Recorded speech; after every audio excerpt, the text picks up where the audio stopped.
Deus é bom, meus irmãos. Abra sua Bíblia, por favor, no Evangelho segundo São Lucas.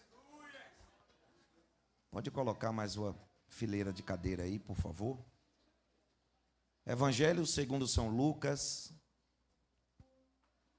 Eu quero pregar uma mensagem e o tema será decisões tomadas tarde demais.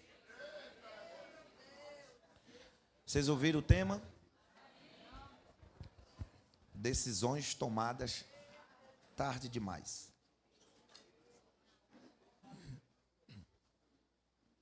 Lucas capítulo 16.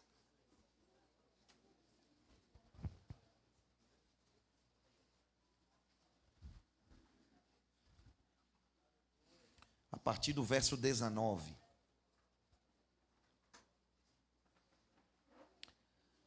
Oh, glória.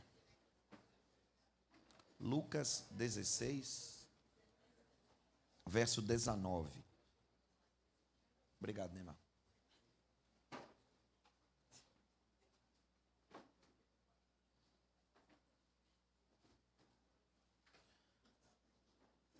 Deixa todo mundo se acomodar.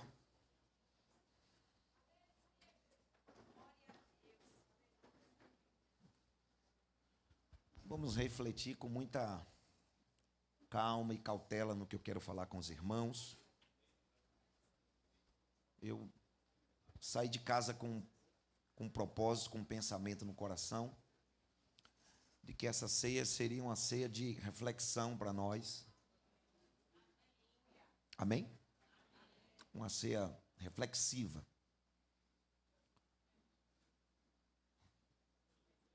Lá em cima tem vaga, tá? Tem cadeira lá em cima, quem quiser. Vamos ler o texto? Verso 19, está escrito assim. Ora, havia certo homem rico que se vestia de púrpura e de linho finíssimo e que todos os dias se regalava esplendidamente. Havia também certo mendigo chamado Lázaro, coberto de chagas, que jazia à porta daquele, e desejava alimentar-se das migalhas que caíam da mesa do rico, e até os cães vinham lamber-lhes as úlceras, ou as chagas, em algumas versões. Aconteceu morrer o mendigo e ser levado pelos anjos para o seio de Abraão. Morreu também o rico e foi sepultado. No inferno, estando em tormentos, levantou os olhos e viu de longe, ao longe, a Abraão e a Lázaro no seu seio. Então, clamando, disse: Pai Abraão, tem misericórdia de mim, e manda a Lázaro que molhe em água a ponta do dedo e me refresque a língua, porque estou atormentado nesta chama. Disse, porém, Abraão: Filho, lembra-te de que recebeste os teus bens na tua vida, e Lázaro igualmente os males. Porém aqui ele está consolado e tu está em tormentos. Esse é o tipo de texto que ninguém dá nem um amém, né, gente?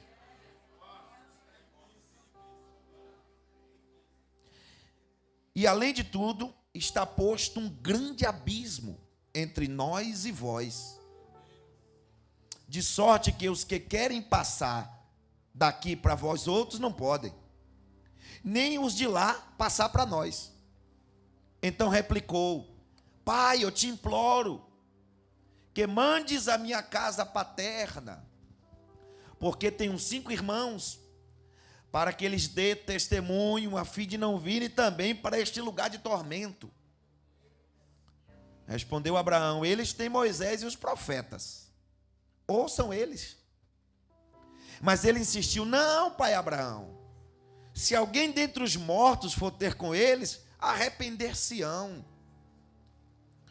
Abraão, porém, lhe respondeu: Se não houve Moisés e aos profetas, tampouco se deixarão persuadir, ainda que ressuscite alguém dentre os mortos. Amém. Meus irmãos, um dos grandes problemas da humanidade hoje, um dos grandes problemas da nossa geração, é pensar, é acreditar e viver como se o homem fosse um ser essencialmente material. É como se o ser humano fosse necessariamente um ser material.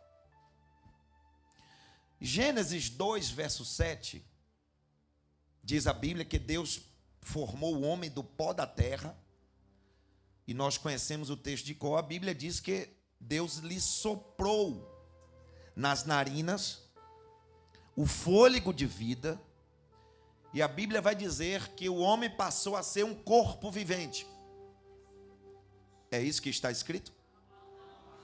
Não. É por isso, tá vendo como são, tá vendo uma pegadinha? Esse é o problema da humanidade. Achar que nós somos necessariamente isso daqui. Achar que nós somos matéria necessariamente, ou um ser material. A Bíblia diz que Deus soprou o fôlego de vida e o homem passou a ser uma alma vivente.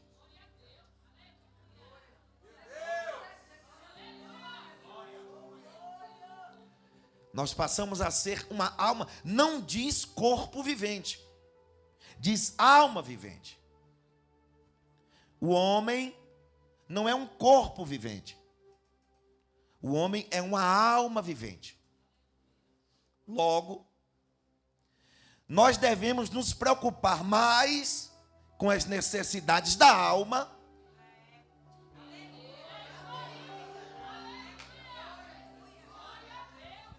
O homem deve se preocupar mais com a sede da alma do que com a sede do corpo.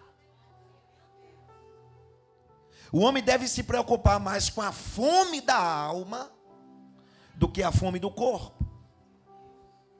Nós precisamos e entendemos que temos mais necessidades de alimentar a nossa alma do que alimentar o nosso corpo.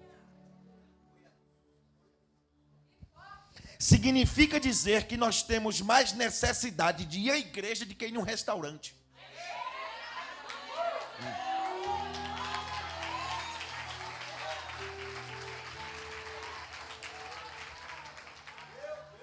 Mas como nós entendemos, a nossa geração entendeu errado, tem se preocupado, tem gastado mais do seu tempo, do seu esforço, com o ser material.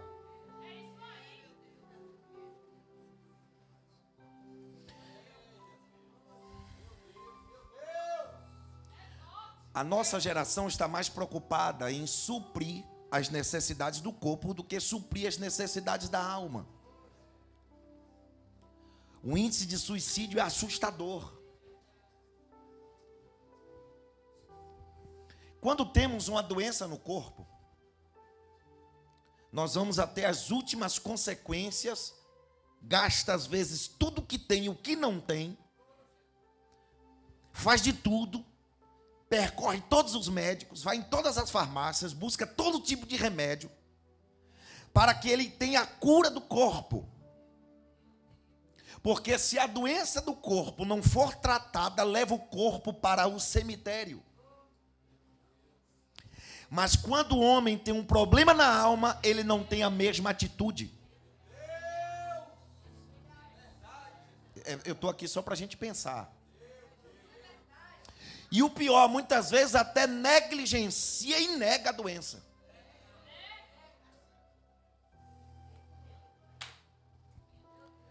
Jesus disse em Mateus 10, 28, que não devemos nos preocupar com quem mata o corpo. Mas ele alertou, disse que devemos nos preocupar com aquele que tem poder para matar o corpo e lançar a alma no inferno. Isso daqui já dá para a gente repensar muito. Você já reprograma teu 2024.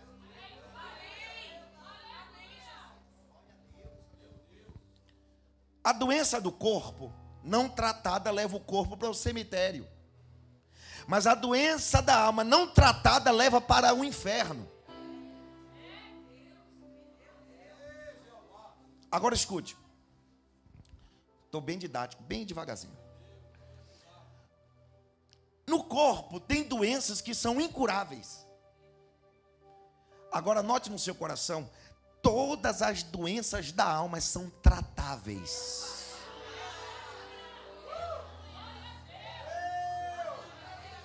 Vou dizer de novo que tem doenças no corpo que é incurável. Mas todas as doenças da alma têm cura. Significa dizer que muitas vezes um abraço cura uma alma. Precisa muito. Muitas vezes um louvor ungido, cheio da graça de Deus, cura uma alma. Um culto como esse,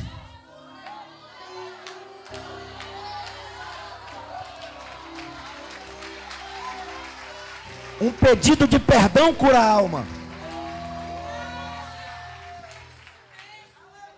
Cura.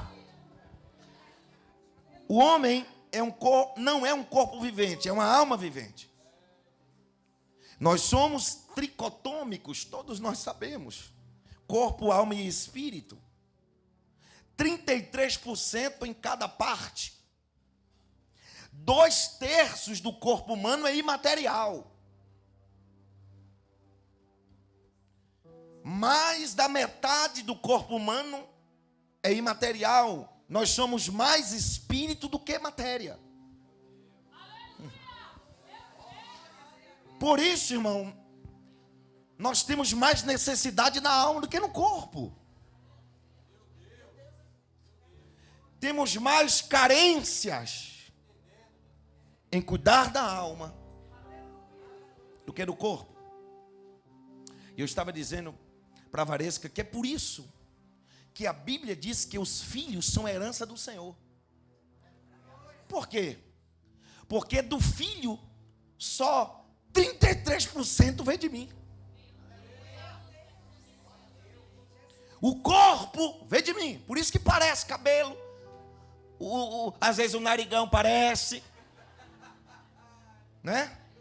Você olha assim, meu filho. Porque o corpo veio de mim e de você, mas a alma não. O espírito não. Por isso que filho é herança do Senhor. O homem é mais espírito do que matéria, irmãos. Por isso, o homem não é um ser necessariamente material. A nossa essência, e escute isso, é importante balizar isso para a gente entrar no que eu vou falar. O homem, a sua essência, não é uma matéria. Os mais profundos na teologia dizem que a matéria não existe. Deus é que existe. Você sabe qual é essa tese? A matéria não existe, Deus existe. A alma existe, mas a matéria não existe. Porque eu e você, com muita força e graça e direção de Deus, viveremos, quem sabe, 80, os mais maravilhosos 100 anos, e depois morre, vai para o pó, e daqui a 1 milhão de anos a matéria, mas a sua alma permanece. Dentro da lacuna de tempo da eternidade, a matéria é tão insignificante que ela de fato não existe. Mas a alma existe.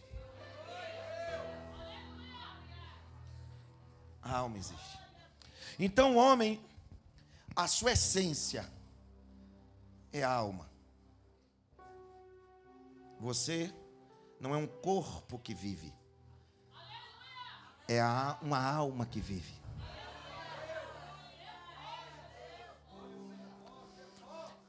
E quando a gente não tem a preocupação certa, tomamos decisões erradíssimas na vida.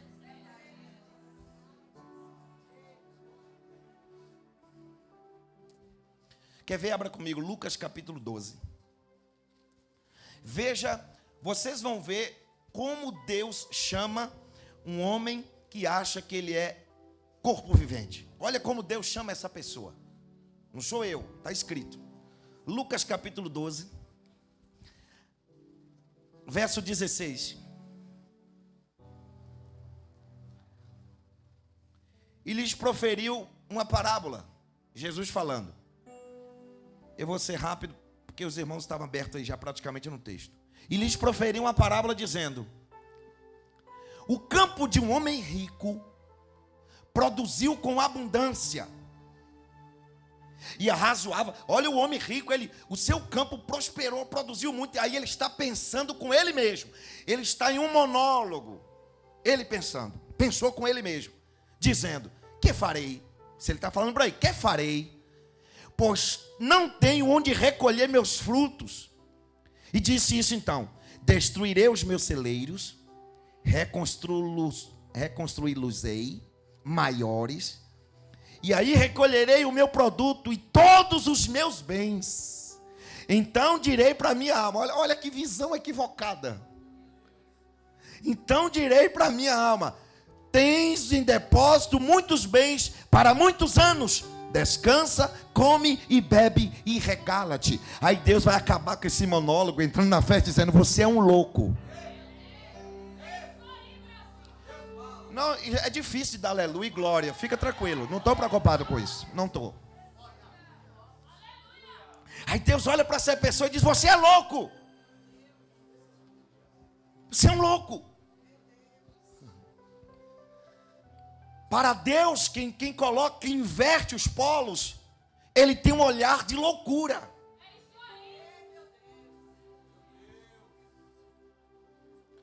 Tudo é teu. O celeiro é teu, homem. Os produtos são teus, o campo é teu, tudo é teu. Porém, a alma será requerida.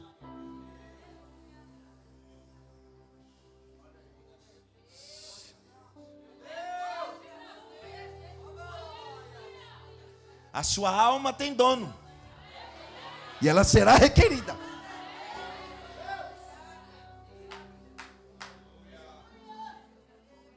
A sua alma tem dono.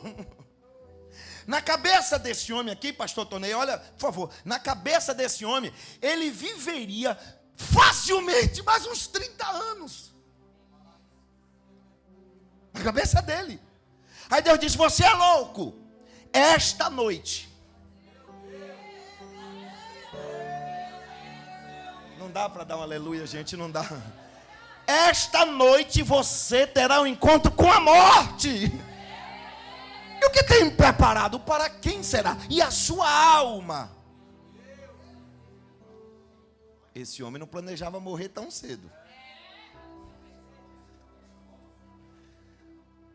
Tenho em abundância. Vou construir, vou derrubar, vou alcançar.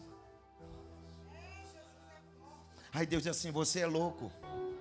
Esta noite te chamarei para um encontro. Esta noite te chamarei para um encontro. Esta noite te chamarei para um encontro. Quantas pessoas vêm tendo morte súbita? Morreu. Milhões de planejamentos, de sonhos.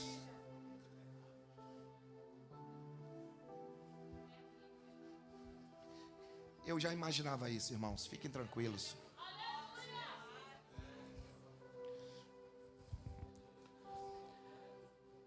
Esse homem aqui viveu sua vida inteira preocupado com a sua matéria.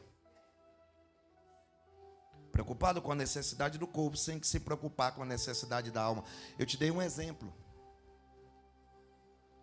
Mas o texto que Jesus relata, que há um debate teológico, se é real, se é parábola, pouco importa. Jesus vai contar a história, porém ele não vai usar um personagem, ele vai usar dois. Em Lucas 12 ele relata um personagem. Mas em Lucas 16 ele vai usar dois personagens. E um desses personagens tem o mesmo perfil de 12 e cometeu o mesmo erro. os dois personagens. Volta lá no Lucas 16. O primeiro personagem está no verso 19. O primeiro personagem é, por definição de exegese, ele é protagonista aqui na vida. O primeiro personagem, por uma definição criteriosa de leitura da Bíblia, ele é o protagonista da história. O primeiro personagem, capítulo 19, verso 19. Ora, certo homem rico, ou seja, o primeiro personagem era um homem rico. E a riqueza desse homem aqui tem 3 aspectos. E fique tranquilo que eu não fique achando que eu vou... Meu Deus. Oh, Jesus, guarda no meu coração. Relaxa, vai dar certo, viu? 3 aspectos vemos na riqueza desse homem. Primeiro aspecto, as suas vestes. O texto diz que ele se vestia com vestes púrpuras. Vestes púrpuras, irmãos, é uma roupa para a época caríssima, feita de lã especial, com a pigmentação vermelha escura, quase roxo, que só a realeza e a nobreza usava. Era caríssimo. Caríssimo. Mas a Bíblia vai falar mais sobre as vestes desse homem, vai dizer que ele se vestia de linho finíssimo. Linho finíssimo era feito de um algodão especial, extremamente branco, que chega, brilhava. Foi por causa dessas vestes que Herodes foi confundido. Ele é um Deus. E Herodes disse: eu sou mesmo, brilhando desse jeito. Era a roupa, caiu duro, morto. Porque ninguém toma a glória de Deus.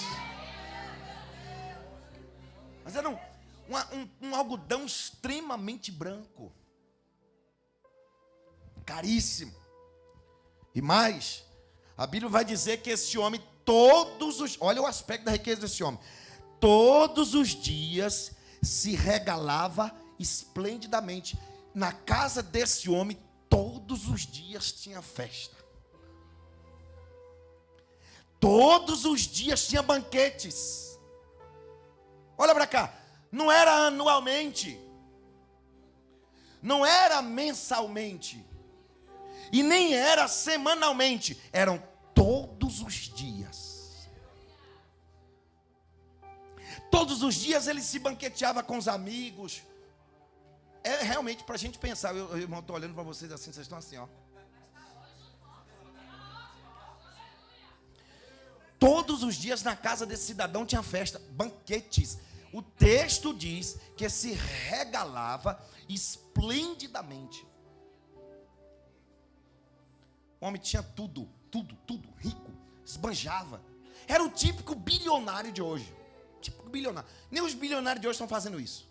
Os bilionários de hoje muitas vezes é tudo mão de vaca. E às vezes quem não tem nada quer parecer que é bilionário. Mas deixa esse negócio falar para não dar treta. O segundo personagem está no verso 20. Jesus apresenta o primeiro rico e aqui ele é o protagonista. Porque estamos falando de vida. Ele é o protagonista na vida.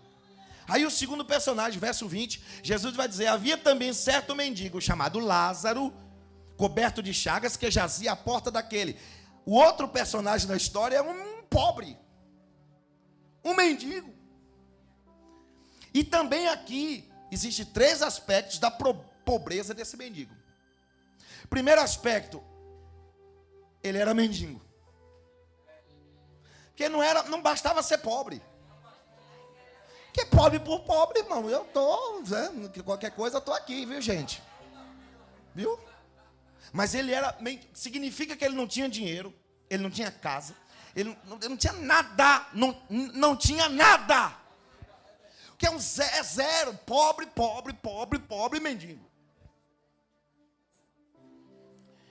Segundo aspecto da pobreza deste mendigo, que ele era coberto de chagas. Chagas, nesta época, em um contexto, era a doença das doenças. E o texto ainda vai dizer que esse homem tinha tantas chagas e os cachorros lambiam as suas chagas. lambiam as suas feridas. Ou seja, ele não tinha dinheiro, não tinha dignidade, não tinha casa, não tinha também saúde. E para piorar, o texto vai dizer que ele jazia à porta daquele. A palavra jazia aqui no original do grego tem dois sentidos. Primeiro, abandonado. Alguém abandonou aquele cidadão ali, na expectativa de que sobrasse alguma coisinha daqueles banquetes que eram diários. E também representa aleijado. Esse jazia aqui significava que esse homem era aleijado. Ele não podia se locomover, ele não tinha mobilidade. Resumindo, sem casa, sem dinheiro, sem saúde e sem mobilidade. Dois personagens completamente opostos. Absolutamente opostos. Absolutamente.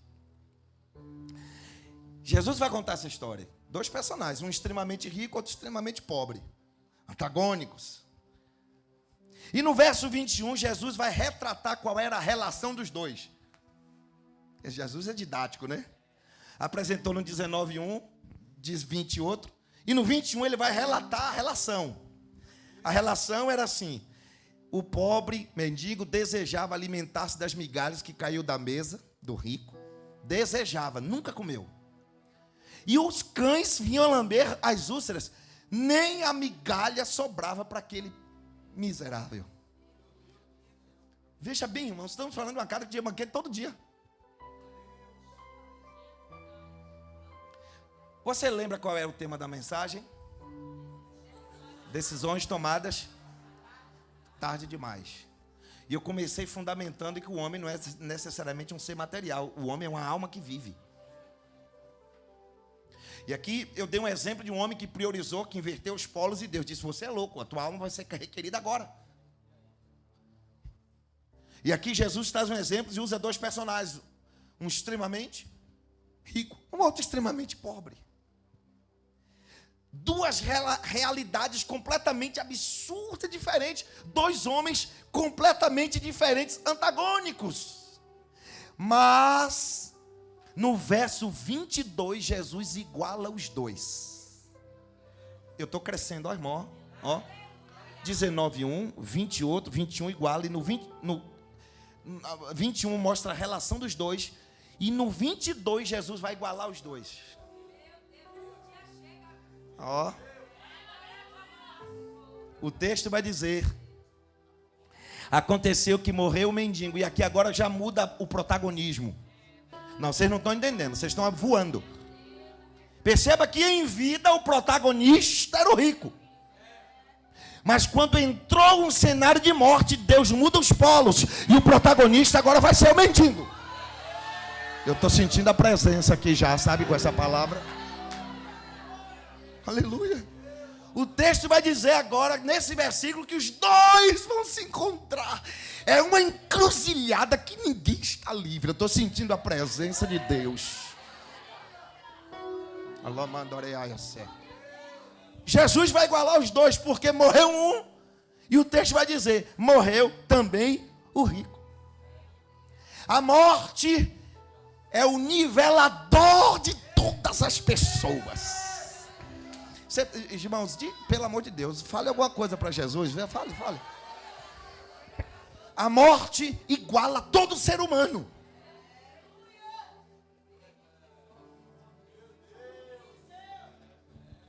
A morte, ela bate e entra na porta dos palácios, como bate e entra na porta dos barracos.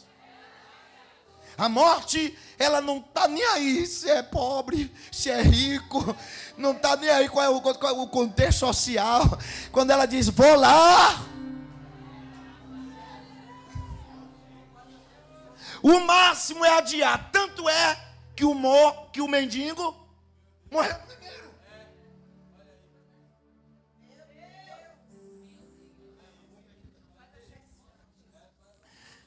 A morte iguala todo mundo. Agora o texto vai dizer que o mendigo morreu primeiro. Claro, meu Deus, a morte para esse rapaz era um favor. A morte era o dia que ele estava esperando. Não tinha saúde, não tinha dignidade, não tinha dinheiro, as feridas por todo o corpo, não tinha nada.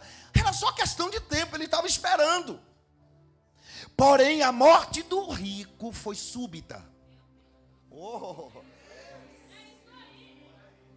A morte do rico foi assim, ó, fora da programação. Psst. Naquele dia o rico deve ter pensado assim: vou fazer mais um banquete. Falhou. A morte foi súbita. Escuta isso. A morte para esse homem rico era uma realidade muito distante. A morte para esse rico era uma utopia. Nem estava na programação dele morrer. Na agenda dele estava mais um banquete. Na programação dele do ano tinha mais um banquete, ele nem esperava. Mas o texto vai dizer que morreu o mendigo, e a Bíblia vai dizer que morreu também o rico.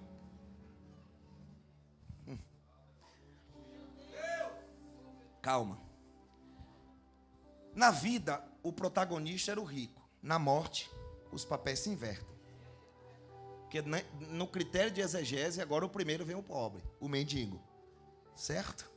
Os papéis se invertem. Na vida, o rico era o protagonista. Na morte, era o pobre. Mas a morte vem para todos, para justos e ímpios. A morte vem para os justos para descansar. Eu vou dizer, viu? A morte vem para os justos para um descanso. Mas a morte vem para um ímpio para prestar conta das suas obras. Para prestar conta. E é por isso que até na morte tem diferença entre elas. A morte dos dois tem diferenças. Por que tem diferenças? Porque, primeiro, a morte do rico, ele deixou casas, fazendas, bens, ouro, prata. Mas tem uma coisa que este rico não deixou. E está no texto que ele não deixou. O que foi que ele não deixou? Ele não deixou um nome. Ele não deixou um legado.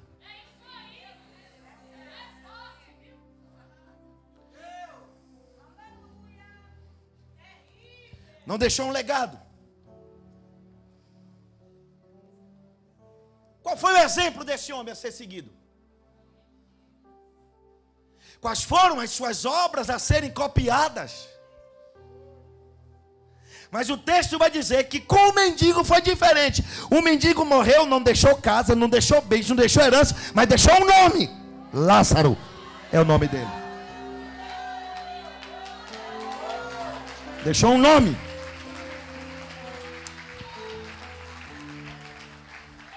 Provérbios 22:1 diz que mais vale um bom nome do que prata, ouro ou pedras preciosas. Qual era o nome desse rico? Não sei. Qual era o nome do mendigo? Lázaro. E eu vou dizer que o nome de Lázaro está escrito no livro da vida. Essa é a nossa realidade a ser alcançada. Ter confirmado, escrito, nosso nome escrito no livro da vida. Agora a coisa vai começar a melhorar a partir daqui. Porque o nome Lázaro tem a raiz em duas palavras hebraicas. Loezer e Eliezer. É onde vem a palavra Lázaro. A primeira palavra Loezer, a primeira raiz significa sem ajuda. E a segunda palavra Eliezer significa Deus ajuda. Não, você não... Oh, gente, eu fico preocupado, vocês estão assim. Significa dizer que na metade, enquanto vida, não tinha ajuda de ninguém. Mas na segunda metade Deus disse: eu te ajudo. Eu ajudo você. Deixa comigo. Se você não tem ajuda dos homens, Lázaro, fica tranquilo. Eu ajudo. Porque o teu auxílio vem do céu. A tua mão de socorro vem do céu. A segunda diferença, eu estou falando a primeira diferença da morte. E eu te dei 3 pontos. Mas a segunda diferença da morte é que o texto diz que o rico morreu e foi sepultado. Está escrito. Morreu também o rico e foi sepultado. Quando a Bíblia diz foi sepultado, significa dizer que ele foi embalsamado com perfumes caríssimos. Eu estou olhando no olhar dos irmãos. Ele foi embalsamado. O sepultamento aqui do contexto é que ele foi embalsamado com perfumes e essências caríssimas. Esse homem, quando diz foi sepultado, significa que botaram ele em um esquife top. Última geração. Caixão de última geração. Com ventilação.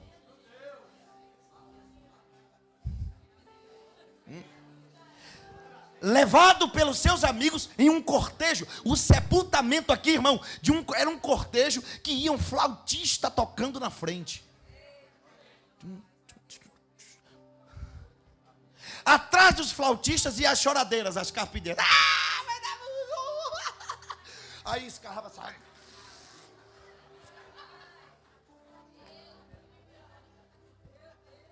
Era um cortejo, caixão top. Corpo todo cheiroso. Corpo todo cheiroso. E o cortejo tocando flauta, ele corre rico. E todo mundo aqui. Por quê? Para provar que aquela pessoa que morreu ali era alguém importante. Mas o texto diz, há uma diferença entre a morte do pobre ali, do mendigo, e a dele. A dele foi sepultado. Mas a Bíblia diz que a do pobre foi levado. Quem levou? Quem levou ele? Quem levou? Os anjos. A do rico, os amigos de farra levando. De olho na herança. Vai sobrar alguma coisa para mim. Levando. Mas a do pobre não. Ele não tinha nem amigo para levar. Nem caixão. Ele deve ter cavado uma cova e jogaram ele. Mas a Bíblia diz que a alma deste homem veio uma miríade de anjos. E comanda-se.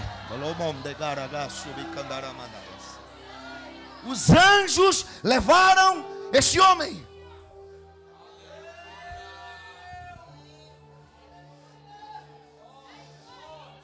Os amigos do rico levaram o seu corpo.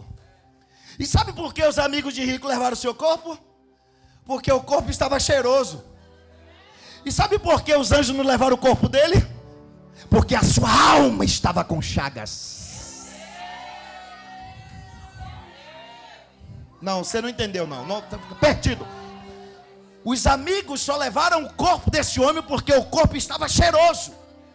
Mas os anjos não levaram a sua alma, porque o corpo estava cheiroso, mas a alma estava com chagas. Mas a morte do mendigo não teve amigo para levar, porque corpo de chagas, mas a sua alma estava lavada, limpa pelo sangue de Jesus. Aí os anjos vieram buscar a alma pura, a alma limpa. Aleluia, aleluia. Levado pelos anjos.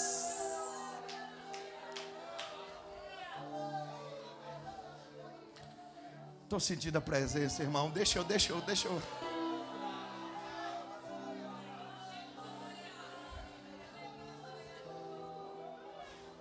Deus.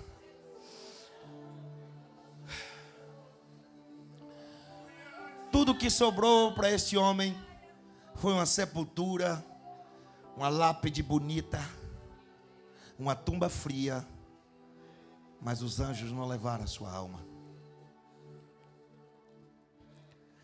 Então deixa eu dar um alerta aqui. Posso dar um alerta? Você está desbloqueado para receber um alerta? Não se preocupe em acumular bens. Se preocupe em ter a sua alma levada por anjos.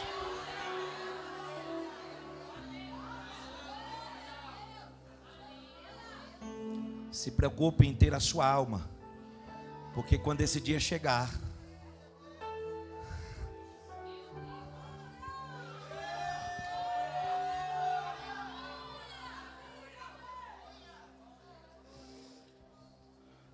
Vocês lembram o tema da mensagem? Eu ainda vou chegar lá. Meu Deus.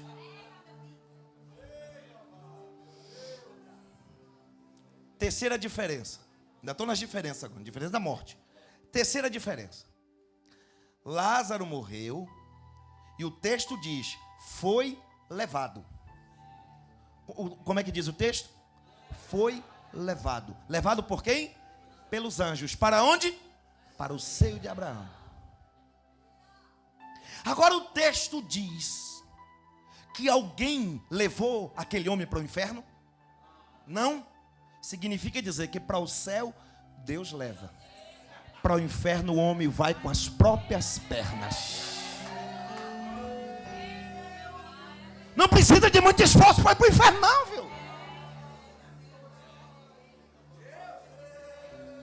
Como é que nós vamos? O homem vai com decisões, ações, atitudes. Decisões levam. Não precisa, e nem o diabo nem vem pegar. Ele mesmo já disse: está fácil. Vocês continuam me amando mesmo, de verdade?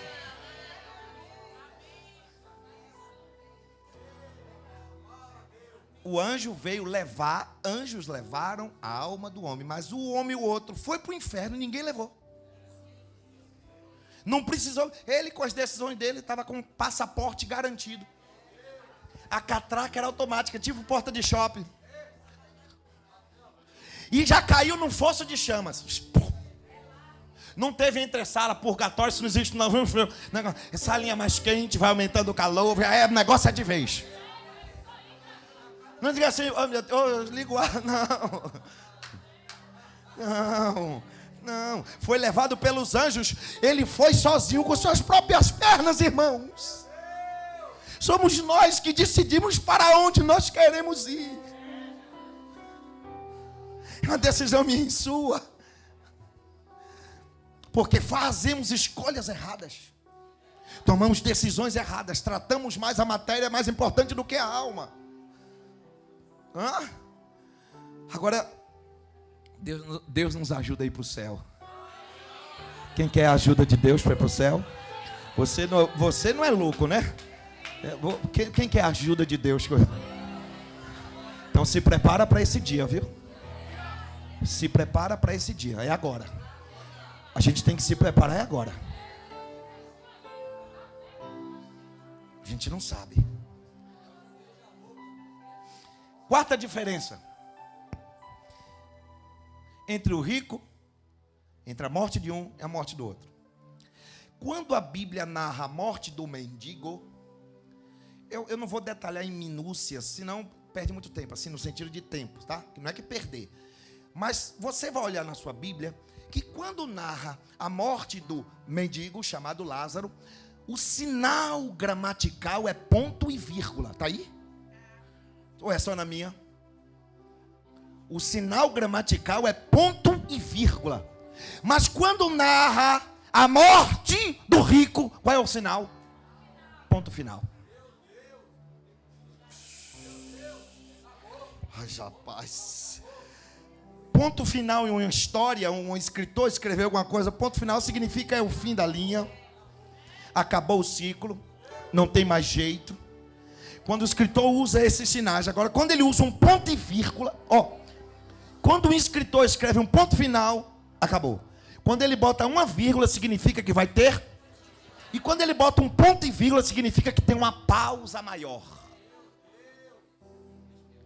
A pausa maior é para a morte de crente.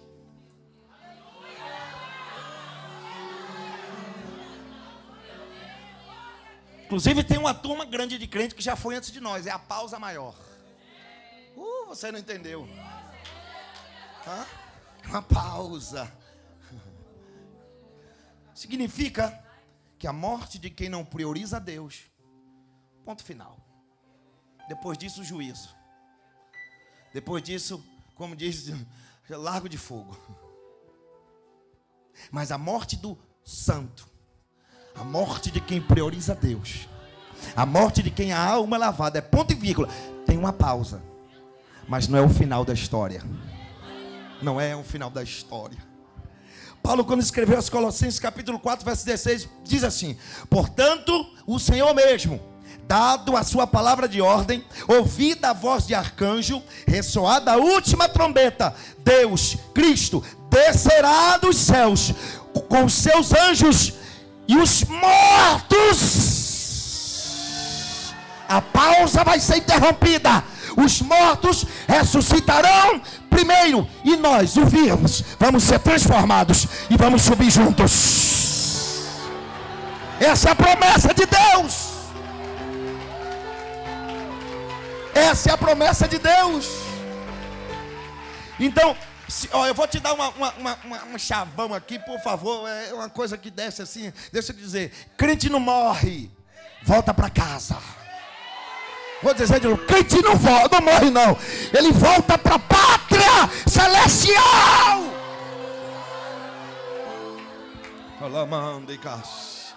Porque para o crente ainda vai ter ressurreição, arrebatamento, tribunal de Cristo, bodas da ceia da boda do Cordeiro. Depois vamos voltar com ele para reinar com 1000 anos. Se alegra, pelo amor de Deus. Tenho que te pregar a verdade. Aleluia. Qual é o tema da mensagem? Esses dois personagens, ambos viveram, tiveram suas vidas, um com luta, ó vida, ó céu, o outro regalava-se, mas, dado a doutrina bíblica, os dois tiveram oportunidades para servir a Deus, de servir ou não servir. Os dois tiveram oportunidade de amar ou não amar a Deus. Os dois tiveram oportunidade de ouvir ou não a sua palavra. O mendigo, apesar das suas dificuldades, decidiu servir a Deus em meio às suas dores. O rico, apesar de toda a sua bonância, esse homem tinha tudo para ser grato a Deus. Dificuldade nenhuma, mas ele decidiu não servir a Deus. Mas o texto vai dizer, no verso 23, no inferno, leia aí por favor. No inferno, agora esse homem vai tomar algumas atitudes, tarde demais. E Deus nos congregou aqui para te dizer: ainda dá tempo, para você não tomar decisões tarde demais.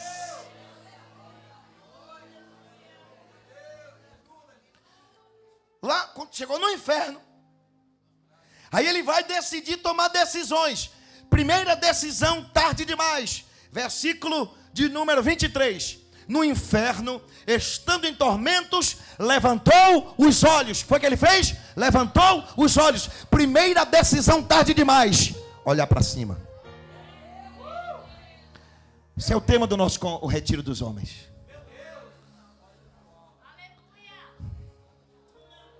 Esse homem teve todo o tempo do mundo para olhar para cima.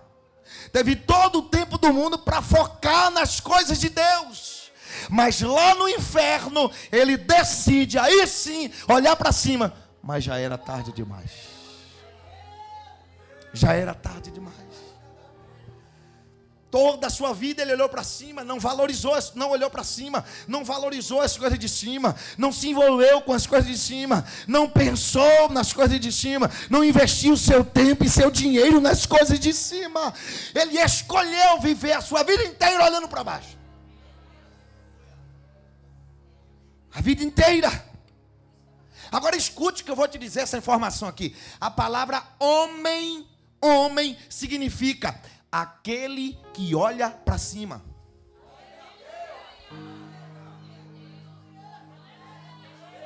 Quando Deus me criou e te criou dizendo: olhe para cima. Quando Deus gerou o homem e formou, Ele disse: eu te fiz do pó de baixo, para você entender que você tem que estar focado, o teu olhar para cima. Agora o pecado, pecado do Satanás, o pecado induz, cativa o nosso olhar, cativa o nosso coração, cativa o nosso foco, para que a gente não olhe para as coisas de cima.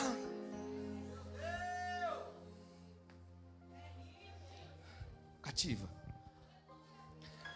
Esse homem escolheu viver como um porco, porque o porco não tem articulações no pescoço, por isso ele impede de olhar para cima. E esse foi o tema do nosso retiro. Paulo, quando escreveu aos Colossenses 3, 1, 2, ele diz: se você já foi ressuscitado com Cristo, morreu com Cristo, ressuscitou com Cristo, buscai as coisas do alto, pensai as coisas de cima. Olha que diz em Lamentações capítulo 3, verso 51: o meu olho move a minha alma. Significa dizer que para onde eu olho é para lá que eu vou.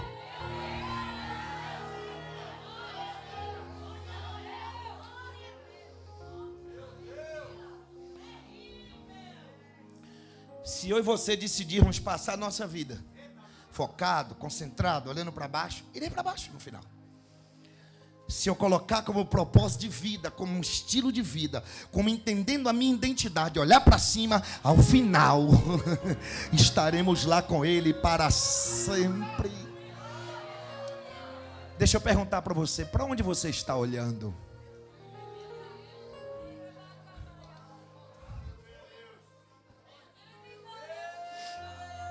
Para onde você está olhando?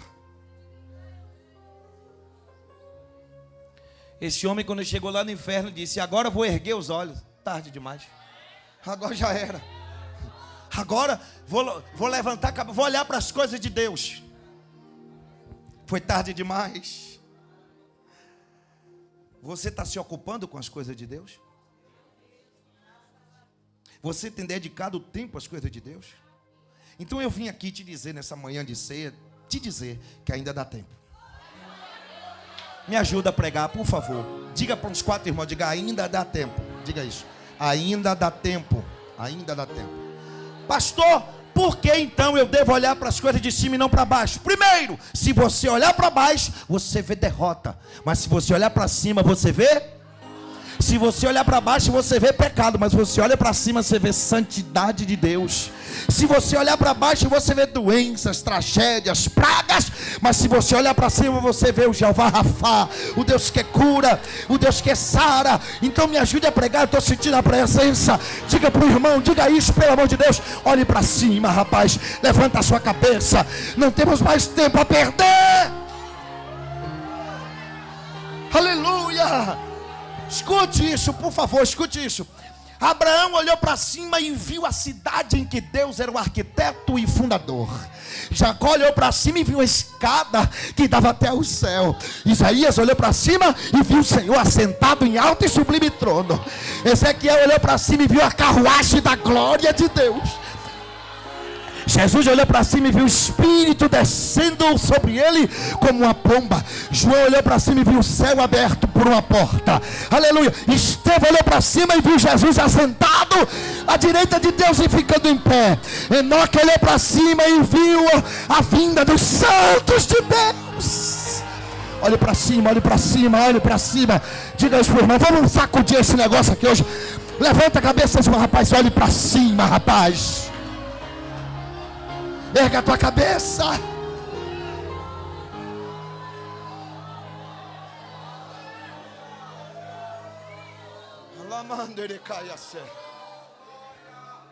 O texto vai dizer que ele olhou para cima e ele viu. O que foi que ele viu? Foi que ele viu? Erguendo os olhos, ele viu Abraão. Quem foi que ele viu? Quando ele levanta os olhos, 3 coisas ele vê. E Deus, irmão, imagine o gosto Imagine o gosto. Que ele estava em tormentos, em chamas. E ele levanta a cabeça e ele vê. Ele viu 3 coisas. Primeiro, ele viu Abraão. Ele viu quem? Meu Deus, Abraão é uma figura representativa aqui. Quem é que não quer ver Abraão? Ó, pensou você assim, ó, vou sentar à mesa com Abraão. Dá um abraço no pai Abraão. Sentar a ceia com Abraão. Ele viu. Porém, ele viu Abraão de longe. Ele viu Abraão como, irmão? Que uma coisa é ver Abraão, outra coisa é ver de longe. Por que que ele viu Abraão de longe? Porque ele passou a vida inteira sem querer estar perto de Abraão, perto na vida.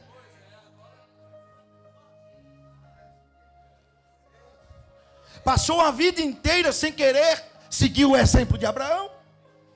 Passou a vida inteira sem querer compromisso com Deus de Abraão. Passou a vida inteira sem querer ter compromisso com os princípios do Deus de Abraão. Lá não tem como ficar perto. Não tem como ficar perto. Se ele tivesse escolhido em vida, escolher estar perto dos valores, estar perto dos princípios, do exemplo. Mas como ele escolheu ficar distante aqui, lá ficou distante. Abraão está aqui representando a Cristo, simbolicamente. E como é que alguém quer viver distante de Cristo aqui? Vocês estão me vendo? Estão me ouvindo? Se uma pessoa escolhe ficar distante de Cristo aqui, não tem como ficar perto dele depois da vida, depois da morte. Anota isso, a tua distância de Cristo aqui será a distância de Cristo depois da morte.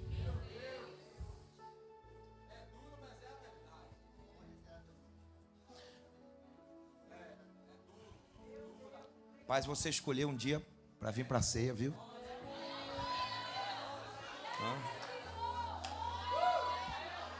A pessoa tem que ser muito, acreditar que vive distante aqui de Deus. E depois que morrer vai ficar certinho com o papai. Não, não vai não, a verdade é essa. Não. Se a pessoa escolhe viver sem compromisso, porque a palavra de Deus ela é clara. Quem semeia na carne vai colher corrupção. Mas se semeia no Espírito, vai colher vida eterna. Olha, segunda coisa que ele viu Abraão em um lugar bom. Ele viu Abraão num lugar maravilhoso. E aqui ele descobriu uma verdade que machucou de fato a sua vida. Ele descobriu de verdade que o que levou ele para o inferno não foi a sua riqueza. Porque quem estava lá? Não entendeu. Abraão era rico. Então ele pensou, não foi a minha riqueza que jogou no inferno, porque Abraão é rico e está lá.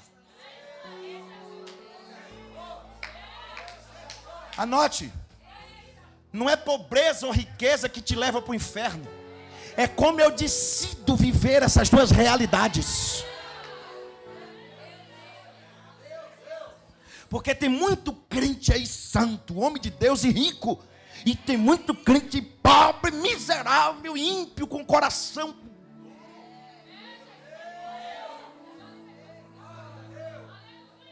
Não é necessariamente a riqueza ou a pobreza. É como eu administro essas realidades. Porque Abraão era rico, talvez mais que ele, mas estava na glória. Ele descobriu isso, agora eu entendi. Não foi a minha riqueza que me lançou aqui, mas foi como eu administrei ela. Foi como eu conduzi a minha vida.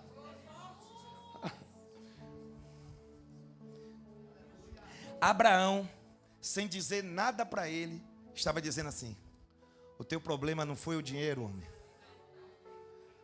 Teu problema é que você colocou os olhos no lugar errado. O teu problema não foi a riqueza que você tinha. O teu problema não foi a riqueza, o teu problema foi o teu coração, a tua alma, que começou a ficar, a alma dá sinais, ela começa com a febre. Ontem eu falei em uma breve palavra no sepultamento, nós precisamos estar atentos aos sinais da alma. Sabe aquela aflição sem motivo aparente? É a alma dizendo, estou começando a dar sintomas. Mas a gente não liga. Olha aquela angústia, meu Deus.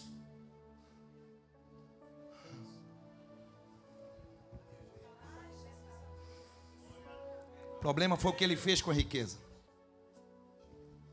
E é por isso, não sei se todos vão gostar de ouvir isso, mas é por causa disso que Deus não permite que muitos crentes não enriqueçam, senão perde a alma.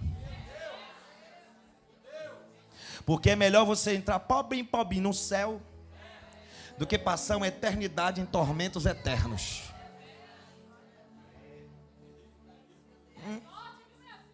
Porque tem gente que não, estou só comentando, que quando ele tem dinheiro, ele diz, vou passar fulano só para ver na cara dele. Pensamento é se vingar. E aí canta essas músicas frustradas. Quem me viu na prova e não me ajudou, quando me tiver na bênção vai se arrepender. Essa música é de quem está frustrado. Isso não é música de adoração a Deus, não é música de crente. Não é música de crente. Quem me viu na prova e me ajudou, rapaz,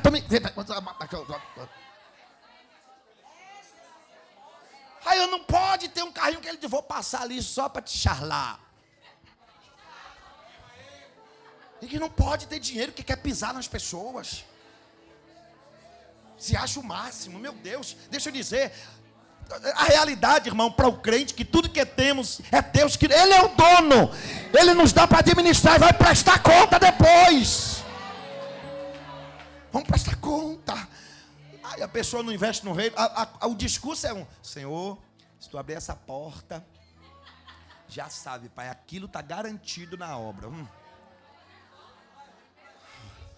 Como eu conheci no mundo, no reino, vários assim, meu Deus.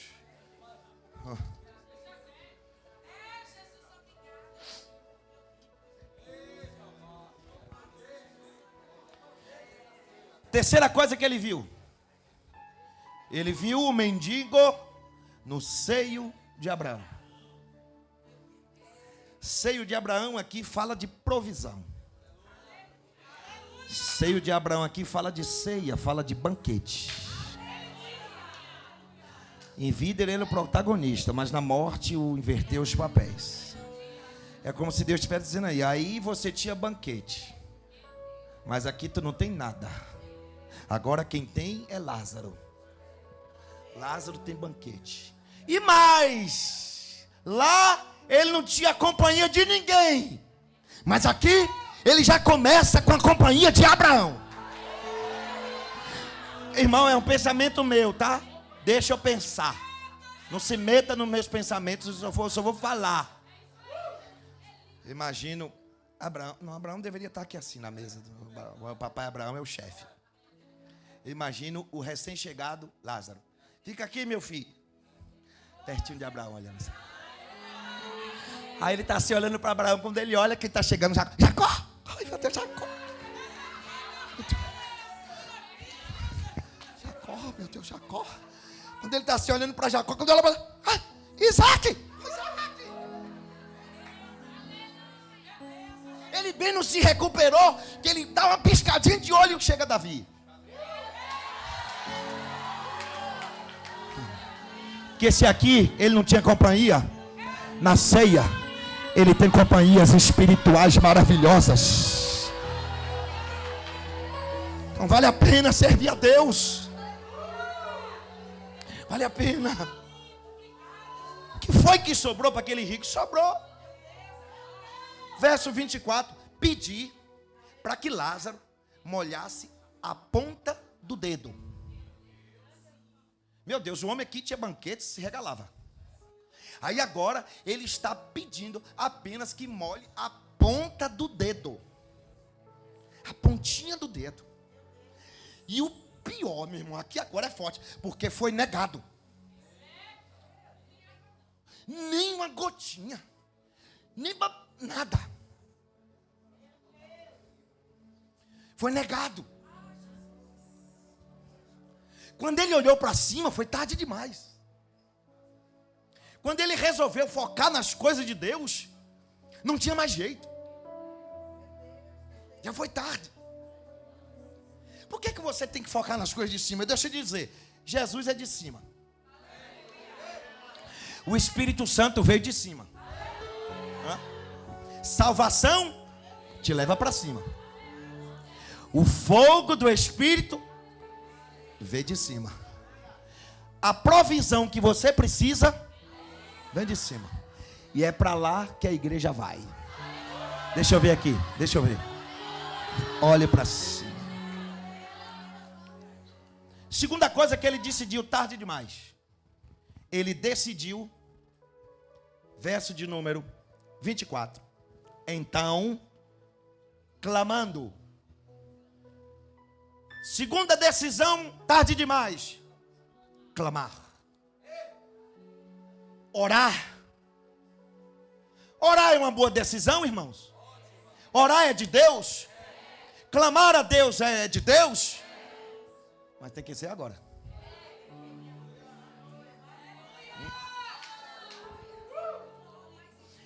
E ele está orando, clamando: Pai Abraão, tem misericórdia de mim. No inferno não tinha banquete para ele. Ele estava dizendo: eu estou com sede. Agora minha alma está com sede. Estou em tormentos. Aí ele decide: vou fazer uma oração. Aliás, oração não, eu vou clamar, que o clamor é mais forte. Clamou, mas já era tarde. Já era tarde. Deixa eu te dizer uma realidade espiritual. No inferno existem centenas e milhões de almas clamando. Não, você não está entendendo o que eu estou dizendo. Você não tem temor, não é possível. Aqui pode ser. Gente, às vezes numa reunião dessa, num culto desse, tem gente que está nem aí, está voando. Tá por tá. De vez em quando ele vem, acessa. Ele não está nem aí, se tem que orar, se clamar. Ele vem por vir mesmo. Mas se existe um lugar que não para de ter clamor, é no inferno. Só que não tem mais jeito. Não existe uma oração respondida naquele lugar. Da mais simples, da mais minúscula. Não tem mais oração respondida lá. Não tem mais oração. Ele só queria uma gotinha, pastor Rogério. Uma gotinha, ele só queria uma gotinha. Foi negado. Ele queria que Lázaro voltasse para pregar para a família dele. Olha o que esse homem estava pedindo. Eu estou pedindo, Pai Abraão, que alguém pregue na minha casa. Eu estou pedindo que o Senhor mande para pregar na minha casa. Mas não teve mais tempo. Foi negado. Essa oração não foi respondida. Então deixa eu dizer uma coisa para você. Clame agora. Grite agora. Pede agora. Busque agora. Porque ainda dá tempo.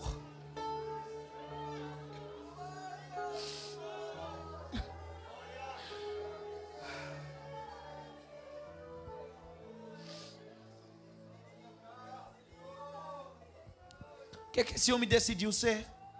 Tarde demais. Ele decidiu ser filho de Abraão. Pai Abraão. O que é que esse homem estava fazendo? Ele estava apelando para um sentimento. Ele estava apelando. Ele viveu uma vida inteira não querendo compromisso de ser filho de Abraão. Mas depois que ele está em tormento, ele apela e diz: pai Abraão. Sabe o que a Bíblia está dizendo, irmão? Depois que tocar a trombeta, e depois que a gente se encontrar, depois da sepultura, todos os laços familiares se passam.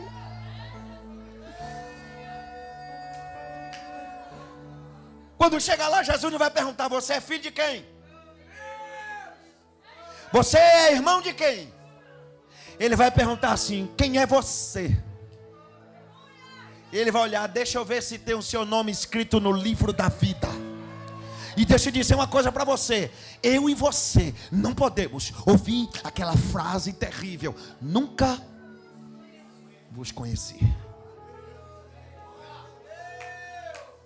Se você tem uma meta de vida, pegue isso para você. Ele agora está apelando.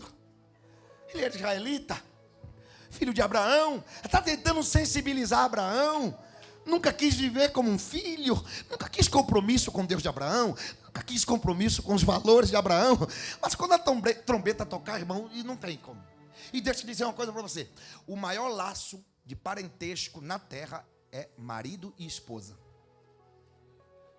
Mas a Bíblia diz que na volta do Cristo, se os dois estiverem no leito, e um viveu para adorar a Deus e o outro não, um vai, só sobe um. A salvação é individual. Você não pega carona. Irmão, se você levar isso a sério, vai ser muito bom para a nossa vida. Os laços familiares mais profundos é marido e mulher, que a Bíblia diz que é uma só carne, mas para estar lá,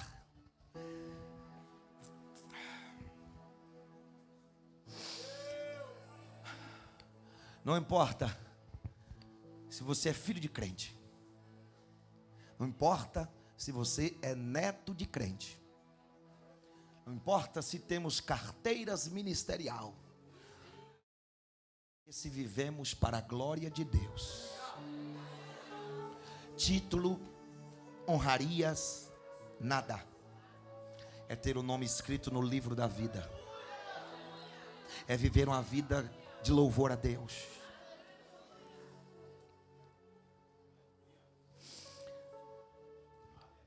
E aqui eu tenho que dizer para você: sabe aqueles parentes que zombam? Sabe aqueles familiares que escarnecem? Naquele grande dia ele vai ter que experimentar disso, se Deus não alcançá-lo antes. Por isso que você tem que clamar agora. Quarta coisa que ele decidiu, mas já foi tarde demais. Ele decidiu ser alvo da misericórdia de Deus. Ele diz: pai Abraão, tem misericórdia de mim. Mas, para receber a misericórdia de Deus, tem que aceitar a graça. E quem rejeita a graça, não tem misericórdia. Esse homem não aceitou a graça salvífica, bondosa, maravilhosa de Cristo. Mas lá no inferno ele queria apelar para a misericórdia. Lá não. Porque a porta da misericórdia se encontra na sala da graça. Rejeitou a graça, não encontra misericórdia. E o que é a graça? Você sabe de cor? É Deus nos dar o que a gente não merece. A salvação foi sem merecimento. Bênçãos são merecimento, e a maior delas é a salvação. E o que é misericórdia? Você sabe? É Deus não nos dar o que nós merecíamos. Todos nós, como pecadores, o nosso destino era o inferno. Mas por conta disso, Deus, por misericórdia, nos impede de ir para o inferno, pela graça. Agora, se eu rejeito isso, não adianta chegar lá do outro lado e dizer: tem misericórdia, não vai dar mais tempo. É agora. Oh, meu Deus, eu preciso. Veja a resposta de Abraão. Versículo 25. quero adiantar porque 11h24 já, meu Deus. Eu disse que ia ser 1h30, mas vai ser 1h26. Disse, porém, Abraão, filho, espera aí. Disse Abraão, filho, mas agora não adiantava mais. Esse filho aqui não adiantava mais. Filho, ele está dizendo de outras palavras, olha, quem está no inferno, não adianta fazer apelo nenhum, inclusive títulos não servem mais. Sabe por quê? Porque muitas vezes o inferno é o destino de muitas pessoas não pelo que ele faz, mas pelo que ele não faz. Eu não vi a Bíblia relatando que esse homem matou alguém. Matou? Eu não vi relatando que esse homem roubou. Não. O que foi que ele não fez? Não aceitou a graça? E quem não aceita a graça, irmão, dificilmente vai se preocupar com o próximo, porque essa é uma obra da graça no coração do homem. E Abraão vai dizer, você recebeu tudo em vida, e Lázaro agora está recebendo na morte. Isso é justo? Você teve tudo. E deixa eu dizer uma coisa para você. Apocalipse capítulo 21, verso 8. Tem ali a lista das atitudes que levam a pessoa ao inferno. Não preciso te dizer, o inferno é real. A lista das atitudes que levam pessoas ao inferno. A segunda é incredulidade. A terceira é assassino. A incredulidade vem antes dos assassinos. Esse homem não acreditou na palavra, não acreditou na graça, não acreditou nos alertas, não acreditou no evangelho. E deixa eu dizer uma coisa para você. Sabe quem foi a primeira pessoa na Bíblia a ouvir o evangelho? Quem foi? Abraão. Gálatas 3:8, está lá escrito. Pô, primeira pessoa a ouvir o evangelho foi Abraão. Está escrito isso. A promessa máxima de Deus para o povo via Abraão não é prosperidade, não é riqueza. Está em Gálatas 3:8. A promessa é o Espírito. Através do evangelho da graça. Outro dia eu prego sobre isso, mas vamos nessa. Então deixa eu dizer, olha para cá. Cuidado com suas ações. Diga para o vizinho, cuidado com as suas ações. Eu sei que está querendo que eu termine, mas eu não vou terminar agora. Diga de novo, cuidado com suas ações. Agora deixa eu te dizer, mais cuidado ainda com as suas omissões. Que as omissões às vezes a gente não importa muito.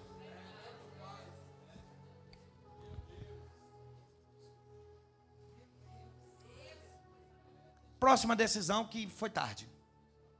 Ele diz, manda Lázaro ir lá na minha casa e pregar para meus irmãos que tem 5.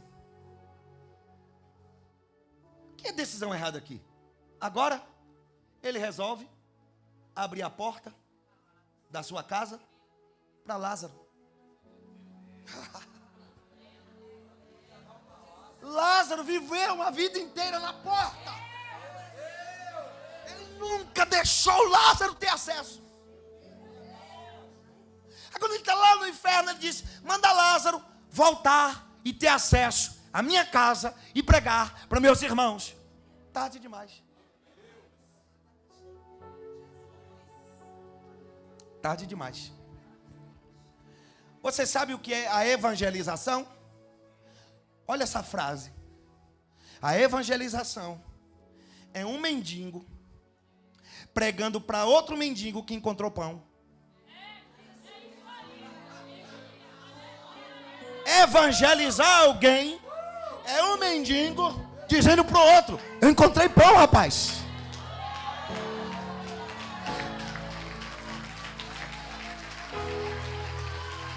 Aleluia.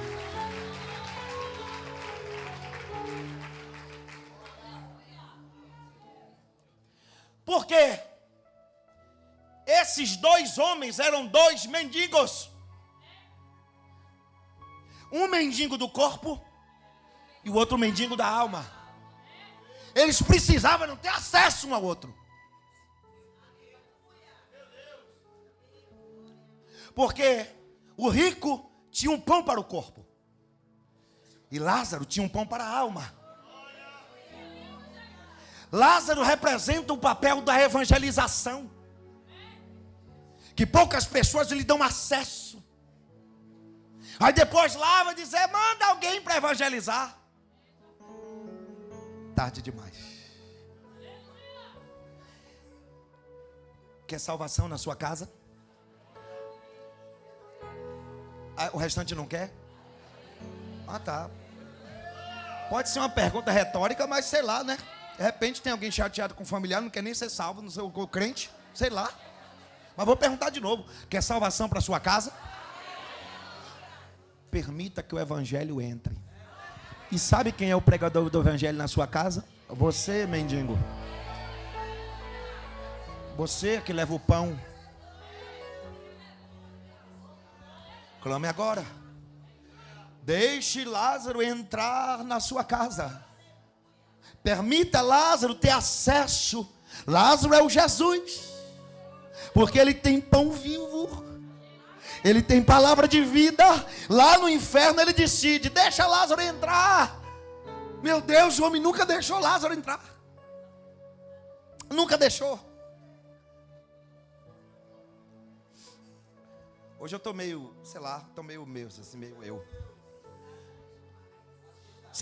Você sabe qual é o melhor dia para a pessoa aceitar Jesus? Como Cristo e Salvador da sua vida?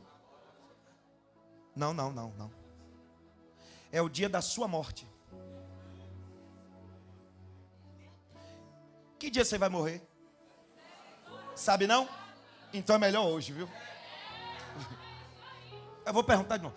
Qual é o melhor dia para a pessoa vir para Cristo como Senhor e Salvador? Rapaz, é melhor hoje. Eu não sei que dia eu vou morrer. Rapaz, é melhor agora. Porque, olha, o rico foi morte súbita. Não tinha na programação dele. Na programação dele tinha um réveillon de bomba, arrebentar.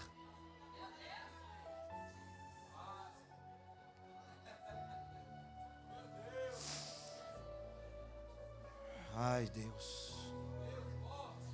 Deixa eu dizer uma coisa para a gente caminhar para concluir mesmo.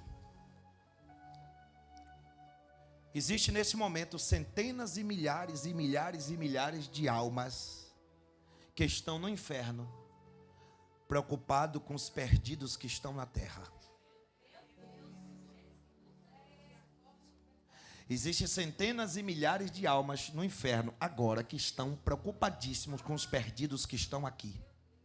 A diferença é que eles não podem fazer nada. Mas eu e você. Não. Eu e você podemos fazer alguma coisa. Porque ainda dá tempo.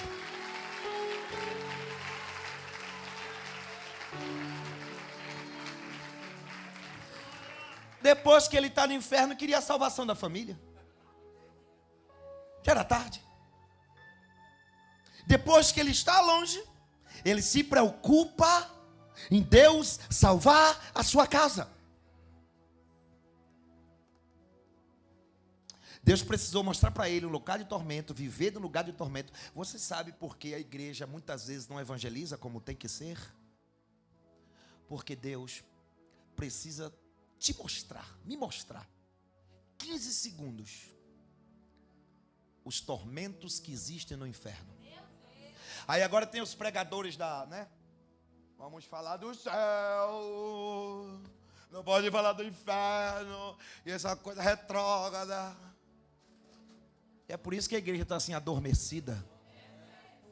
Porque se Deus permitisse que cada um de nós tivesse 15 segundos para ver os tormentos que acontecem lá, a gente volta de lá desesperado. Deus, eu preciso salvar minha casa. Eu preciso evangelizar meu filho. Não tem outra coisa na minha vida. Eu preciso salvar meus filhos, minha família. Ninguém pode vir para esse lugar. Não pode mais pregar sobre isso não, que é uma mensagem muito chata, muito retrógrada. Essa é a verdade do evangelho. Converta-se, comprometa-se com Deus, porque essa é uma realidade.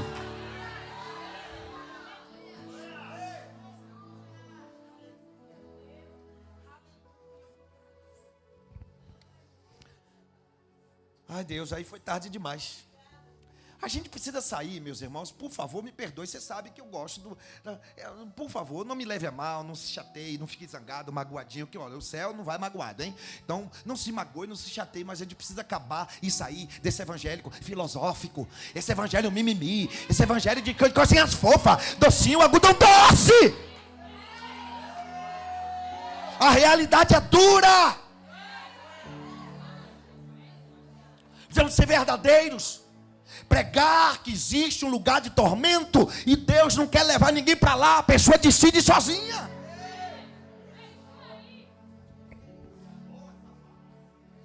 Precisamos hoje sair daqui com o coração ardendo. Primeiro, preciso levar um pão para o primeiro mendigo que eu encontrar. Porque o que importa é a minha alma, irmão.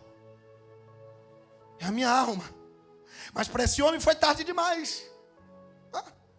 Aí ele vai dizer, aí Abraão diz, não tem mais jeito. Não tem como eu mandar alguém daqui para lá. Existe um abismo que separa. E mais, deixa eu dizer, ele já tem Moisés e os profetas.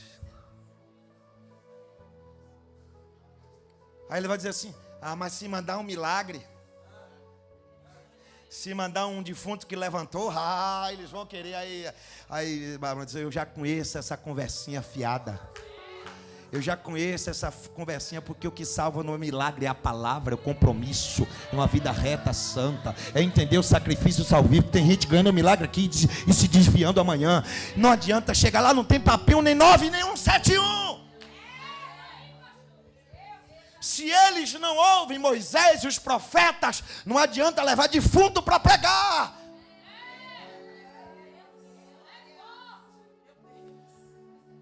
O homem não é um corpo que vive, é uma alma que vive. E deixa eu dizer uma coisa, mais cedo ou mais tarde nós nos encontraremos. Como será o seu dia? Como será o seu encontro? Como será o meu? Queria que você ficasse de pé.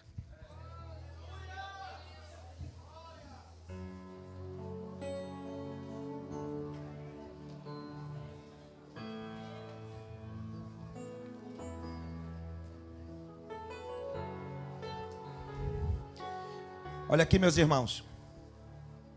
Baixinho, só vou falar isso aqui para a gente cear, tá? Posso falar? Tá me ouvindo bem no fundo? Preciso que todos me ouçam. Essa história que eu acabei de ler, meus amigos, meus irmãos, estão ouvindo? Essa história que eu acabei de ler, ela se repete todos os dias, centenas e milhares de vezes. Vou dizer de novo, porque eu sei que você está andando, é dispersa. O que eu acabei de ler, centenas e milhares de vezes acontecem todos os dias. Todos os dias alguém desce à sepultura e terá um encontro com aquele que lhe deu a alma. Qual é a tua prioridade? Perceba que eu não disse, e eu falei, e Abraão é um exemplo, que o problema não é a riqueza. O problema é como administro. O problema é por onde eu olho. O problema é o meu foco. Eu desejo, eu oro, eu profetizo, declaro, penso, creio, acredito que Deus quer prosperar você, abençoar você. Acredito piamente. Isso daqui não é um chavão, não. Mas a tua prioridade não é essa. Eu queria que você levantasse a sua mão assim, por favor. Se você entendeu que essa é uma palavra de alerta, se você percebeu que isso não é brincadeira, está escrito, isso não é brincadeira. Eu sei que a Bíblia tem centenas e N temas extraordinários, mas nada, porque um dia estaremos frente a frente com Ele, e Ele vai prestar conta, nós vamos prestar conta. Como é que está a sua vida, crente? Para onde você está olhando? Qual é o teu foco? Qual é o teu propósito? Como está teu coração? Como está a tua vida? Como está você? Deus, eu quero orar com meus irmãos nesta manhã. É uma manhã de ceia. É uma manhã de sentar à mesa com o Cordeiro de Deus. É uma manhã de gratidão, de louvor, de honra a Ti. Porque o Senhor nos deu o que nós não merecíamos salvação, mas o Senhor nos deu. O Senhor não nos deu o castigo que deveríamos ter, mas a Tua misericórdia nos alcançou, porque entramos pela porta da graça, e a Tua palavra diz: sem mim nada podeis fazer. Então nos ajuda a olhar para o lugar certo, viver da maneira certa. E eu quero dizer para você nesta oração: não existe idade, não existe tempo, é agora, o tempo é esse, o momento é agora. Meu Deus, que o Senhor derrame uma unção que gere compromisso na nossa vida. Que o Senhor derrame uma graça profunda, que alcance aquele lugar que chama-se divisão de espírito e alma, juntas e medula, porque a Tua palavra alcança este lugar que a medicina não chega, porque não foi a medicina que te fez, foi Deus que fez a tua alma, foi Deus que fez o teu espírito. Ele soprou em você, Ele fez, soprou na tua vida.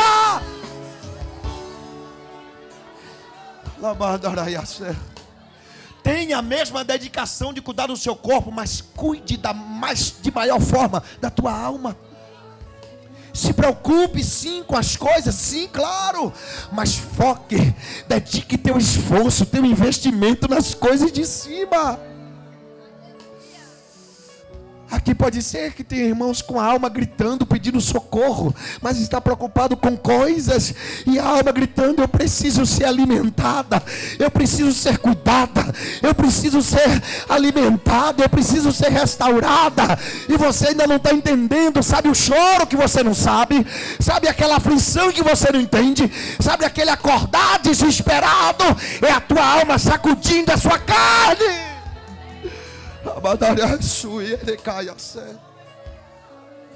Deus, aqui estão esses elementos, Deus. Eles estão representando o Teu sangue e o Teu corpo. Teus filhos e filhas, ao ingerir esses elementos, que da Tua parte, por Tua graça, por Tua misericórdia, que o Senhor renove nossas vidas. Estamos aqui como Teu povo, Teu rebanho, precisamos de renovo. Vem como alimento, como injeção de ânimo, nos faz olhar para o alto, olhar para a direção certa. Aleluia. Oh Deus, eu não vou me apegar com as coisas daqui, pois eu sei ao lugar que me espera. Estrangeiro, aleluia, eu sou. Oh Deus, o meu lar é o céu.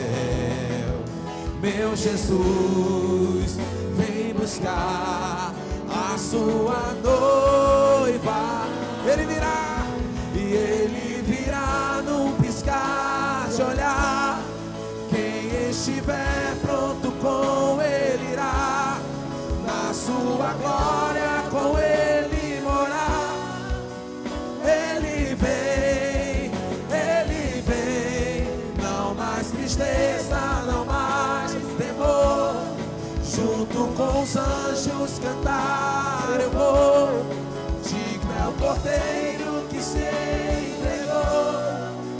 Ele vem, eu não vou me apegar com as coisas, pois eu sei que me espera. Estrangeiro eu sou, o meu lar é o céu. Meu Jesus vem buscar a sua noiva. Ele virá no piscar de olhar. Quem estiver pronto com Ele irá, na sua glória com Ele morar. Ele vem, não mais tristeza, não mais temor. Digno é o Cordeiro que se entregou. Ele vem, Pastor Edson, vem cá, meu amado. Eu queria que você ministrasse esse momento da ceia. Venha para cá. Como sinal da nossa aliança, selando essa aliança, eu queria que você ministrasse e fique na direção do Senhor na sua vida. Louvado seja Deus. Bendito é o Cordeiro de Deus. Pode continuar, ministros. Louvado seja o nome do Senhor. Coríntios 11. Interessante que o que me chama a atenção nessa passagem é que o apóstolo, ele diz que como ele recebeu, ele entregou. Olhe para o teu irmão e diga: da forma que ele recebeu de Cristo, ele assim entregou. E ele disse que na noite, meu Deus, é muito forte. Eu fico nervoso porque o negócio é muito profundo. Olha como eu estou tremendo, igreja. Aleluias. Aleluias. Estando nesse lugar, a gente treme porque é uma grande responsabilidade.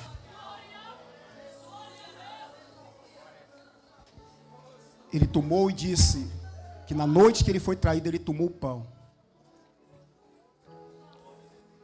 e deu graças. E depois que ele deu graça, o pão, nós sabemos que representa o corpo de Cristo, moído, espancado, por amor a mim e a você. Ele toma aquele pão e diz que ali representava o corpo de Cristo. Esse corpo que hoje está em nós. Mas não só o corpo. A ceia não é para mas para pecadores arrependidos. Aquele que entendeu a mensagem da cruz. Quando o Senhor nos leva a ver esse corpo, eu posso ver, é interessante, meu bispo, que eu não vejo na Escritura, a não ser João 3,16, que ele diz que amou, Jesus dizendo que nos ama, se não representando a sua caminhada, e isso revela o seu grande amor por nós. A tua ação demonstrou o teu amor por mim e por você. O ato que ele fez mostrou o amor por mim e por você. E você pode enxergar esse amor neste dia. Não foi com palavras, mas com ações. Com atitudes, ele demonstrou esse amor por mim e por você.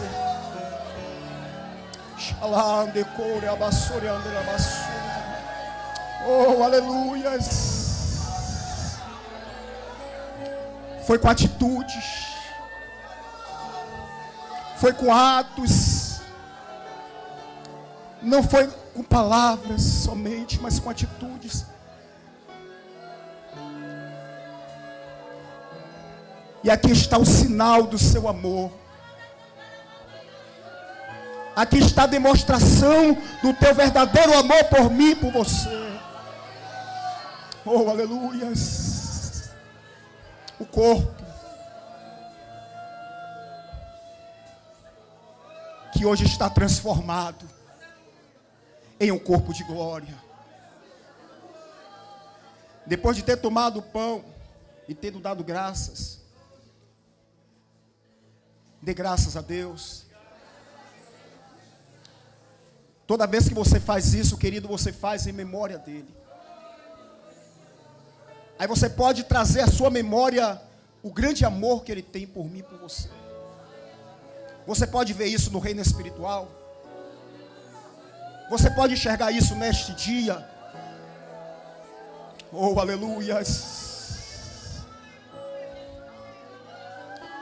Ele deu graças e partiu entre todos e disse: comei, este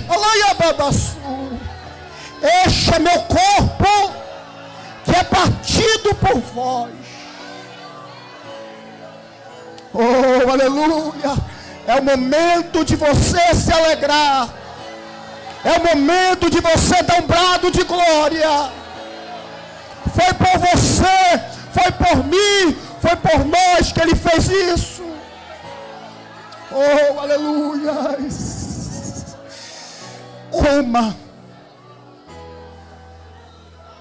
Coma desse corpo. Coma desse corpo.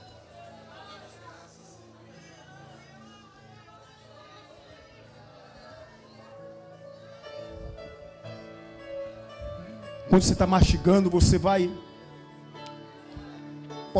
podendo ver o caminho até a cruz. Assim Ele foi mastigado. Assim Ele foi moído.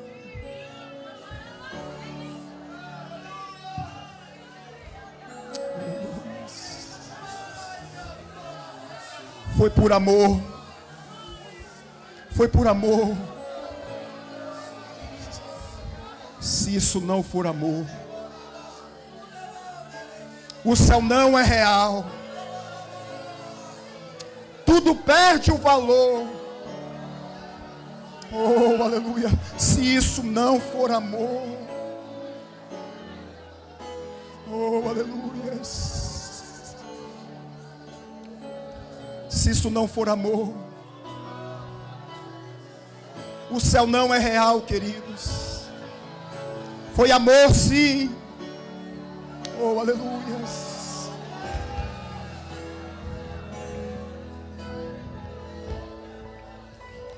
Depois de ter ceado,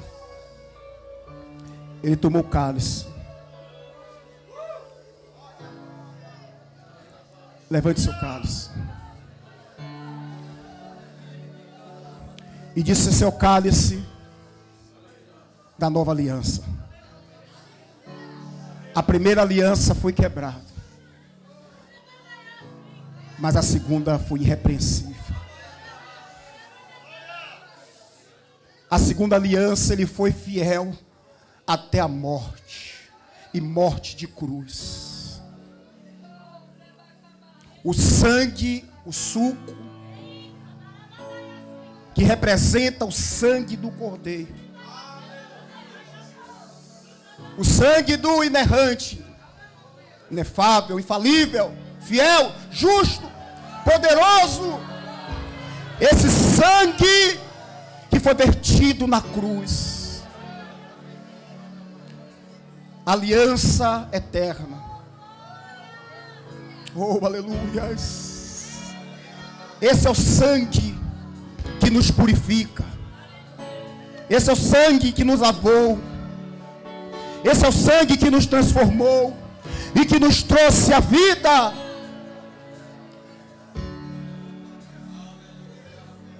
Bispo, posso pedir para eu trocar o cálice com o senhor, bispo?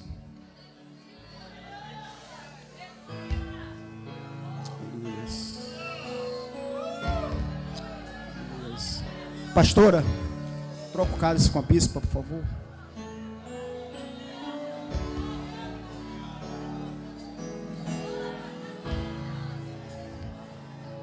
Pastores, troquem um cálice um com o outro, por favor. Igreja, troque o seu cálice com o seu irmão. Sinal de aliança, de unidade. Unidos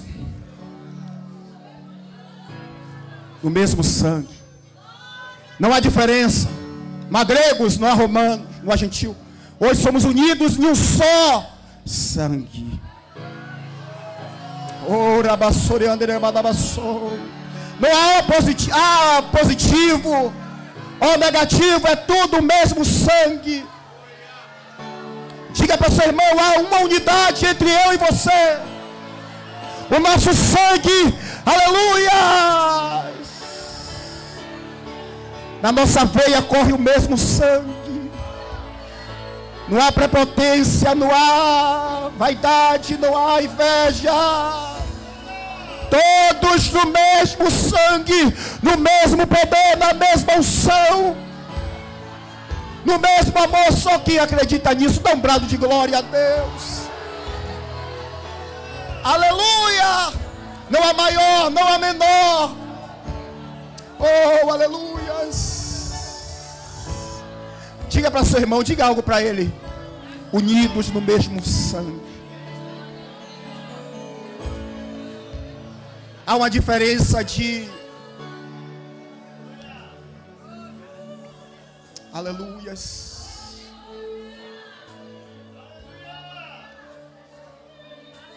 Estamos juntos e estamos unidos. A unidade representa isso, querido, o amor. E nós estamos unidos no mesmo sangue. Esse sangue que nos transformou, nos limpou, nos lavou. Aleluias. Não há diferenças, não há diferenças aqui. Todos no mesmo propósito. Diga para seu irmão, eu te ajudo, meu irmão. Te ajudo. Aleluias. Tem propósito, bispo, bispo. Tem propósito. A presença do Espírito de Deus é real. Nesta manhã. Diga para seu irmão, você não está só. Nós estamos unidos no mesmo sangue. Aleluia. Levante o cálice. Com todo respeito, bispo, com todo temor e tremor do Senhor. Com toda a reverência, com todo o tremor.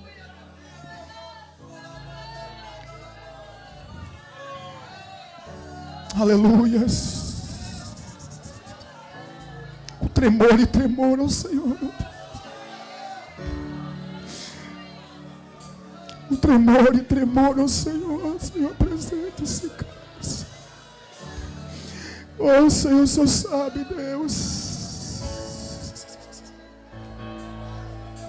Oh, aleluia.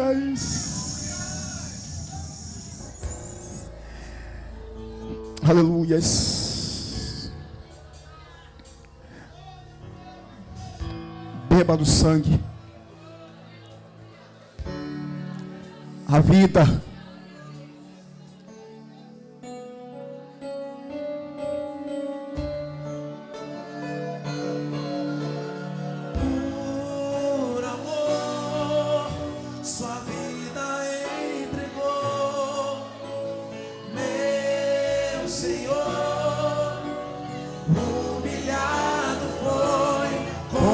Flor machucada no jardim, morreu por mim, pensou em mim, amor, por amor. Posso chamar de antes? Meu Senhor, humilhado foi como a flor machucada no jardim. Nana.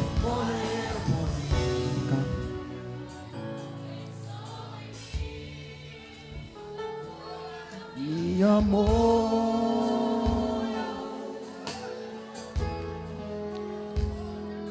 Louvado seja Deus. Bispo, eu quero louvar a Deus por essa oportunidade. A pequena não pôde vir porque ela tinha uma viagem programada já para ela.